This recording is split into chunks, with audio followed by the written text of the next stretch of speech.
Bonjour tout le monde. Moi c'est Malik B. Ça fait un moment que je réfléchis à ce type de vidéo. Je vais vous parler de la stratégie que j'utilise en profondeur depuis quelques années maintenant. Nous allons ensuite discuter de la puissance de cette stratégie et de son impact sur l'anxiété que presque tout le monde éprouve en pratiquant ce métier. Pour information, je m'en fiche mais je peux mémoriser des pages et des pages de concepts difficiles. Tout en n'ayant pratiquement aucune idée de ce que c'est réellement.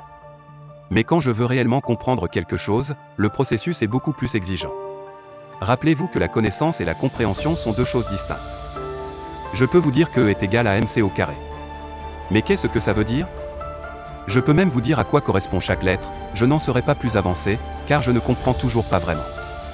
Donc je fais cette présentation et cette série de vidéos parce que j'espère vous vendre plein de formations.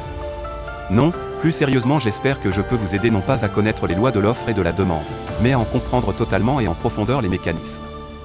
Cette présentation est l'accumulation de plus de 15 ans de pratique, et puis 99% des informations que l'on trouve sur le sujet sont à mettre à la poubelle. Donc très brièvement passons en revue la seule partie de l'offre et la demande qui nous aide à comprendre la bourse. Pour les acheteurs et les vendeurs, il y a des prix qui sont souhaitables et il y a des prix qui ne le sont pas.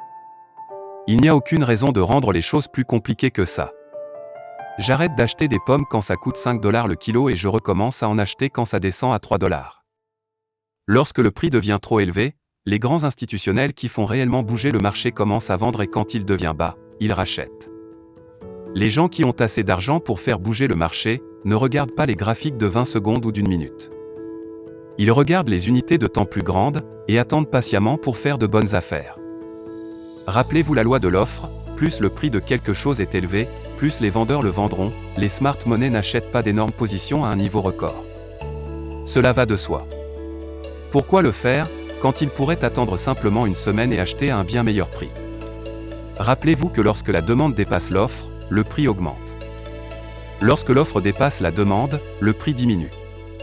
Tout ce que cela signifie, c'est que lorsqu'on atteint un bon prix d'achat, de gros sous rentrent en jeu et avalent tous les ordres de vente, et cela fait monter le prix. Bien sûr, vous pouvez rendre les choses plus compliquées en shortant la volatilité implicite, ou en prenant une position longue sur celle-ci avec des options, mais ce n'est pas pertinent. Le point auquel j'essaie d'arriver est que peu importe le nombre de nouveaux mots qu'il y a à apprendre, et à quel point cela peut sembler écrasant, tous les concepts et les styles sont très faciles. C'est tellement con, moi quand j'entends tous ces experts sur internet parler de la façon dont nous avons besoin d'un système de pointe ou d'un nouveau système pour être rentable. Que diriez-vous de suivre simplement ce qui se passe au lieu d'essayer d'écrire une formule avec un VWAP, une moyenne mobile, un RSI suracheté qui intègre des données de marché de l'ananas? Waouh! Je suis devenu un champion depuis que j'ai trouvé qu'il y avait une corrélation positive avec les pourcentages du SP500 le premier mardi de chaque mois, sauf pour février, et les 11 autres mois. Nous n'avons pas besoin de faire ça. La seule chose que nous devons savoir, c'est comment suivre dans l'ombre des gens et des ordinateurs qui font bouger les marchés. N'est-il pas beaucoup plus facile de pointer un graphique et de dire « Eh, regardez le prix stagne là, où il a augmenté très vite hier à ce niveau, entrons et voyons si cela se reproduit et définissez simplement un stop loss. Directement en dessous du plus bas pour un petit risque et une grande récompense. Mentionnons très brièvement nos ratios risque-récompense. Et nous y reviendrons en profondeur plus tard.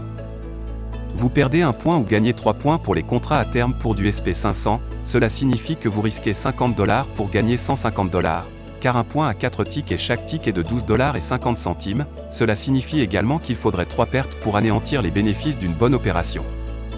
Pour la pratique de l'offre et de la demande, la force est qu'il y a un risque vraiment bien défini et des niveaux de prise de bénéfices vraiment bien définis également, vous n'avez donc pas besoin d'avoir un taux de gain très élevé pour que cela fonctionne. Posez-vous une question logique, est-il plus facile d'avoir raison 33% du temps contre le marché, ou 80% du temps? Maintenant, faisons une petite leçon sur la relation entre l'anxiété en général et l'anxiété en bourse. L'anxiété dans la vie quotidienne découle généralement d'un sentiment d'incertitude. Que va-t-il se passer demain? Est-ce que j'ai oublié d'éteindre la cuisinière? Et si ces gens ne m'aiment pas? Toutes ces questions sont pertinentes pour les personnes souffrant d'anxiété généralisée et d'anxiété sociale. Cette anxiété, qu'elle se manifeste par des tremblements, une transpiration et bien d'autres symptômes, découle de processus cognitifs concernant l'inconnu. Nous craignons l'inconnu et nous nous en inquiétons également. Nous ne savons pas si l'ascenseur va fonctionner, nous ne savons pas à quel point la fête sera amusante. Et nous avons des processus de pensée préjudiciables qui ont des manifestations physiques. Alors comment cela se rapporte au trading? Trembler, des douleurs à l'estomac, une augmentation de la fréquence cardiaque. Ceci se produisait quand mon plan n'était pas clair, j'avais un plan et je le respectais plus ou moins, mais il y avait tellement de mystères et de conjectures en cours que je ne me suis jamais vraiment senti confiant.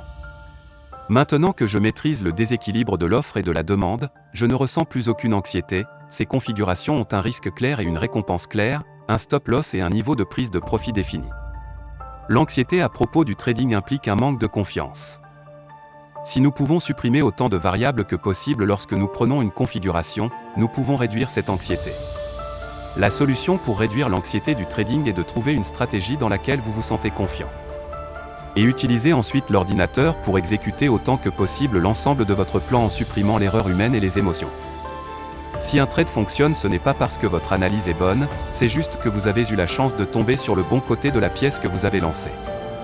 Soyons honnêtes, il n'y a qu'une chose qui fait bouger le marché, c'est le déséquilibre de l'offre et de la demande. Aucune analyse technique au monde ne pourra prévoir un futur mouvement. À part notre RR et notre risque, nous ne contrôlons rien. Vous m'avez bien entendu. Rien. Vous êtes brillant et vous réussirez, j'en suis certain. Ne laissez jamais personne vous dire le contraire. Cette petite vidéo est juste une introduction à ce qui va suivre, on y parle de concepts généraux. Maintenant, pourquoi faire cette série? Le type de liberté vraiment important implique l'attention, la conscience et la discipline, et la capacité de vraiment se soucier des autres et de se sacrifier pour eux, encore et encore d'une myriade de façons mesquines et peu sexy chaque jour. C'est la vraie liberté. C'est être éduqué et comprendre comment penser. L'alternative est l'inconscience, le paramètre par défaut, la course effrénée, le sentiment constant et rongeant d'avoir eu et perdu quelque chose d'infini. Restez avec moi, abonnez-vous, pour ne rien rater de ce qui va suivre et merci d'avoir écouté. À très bientôt.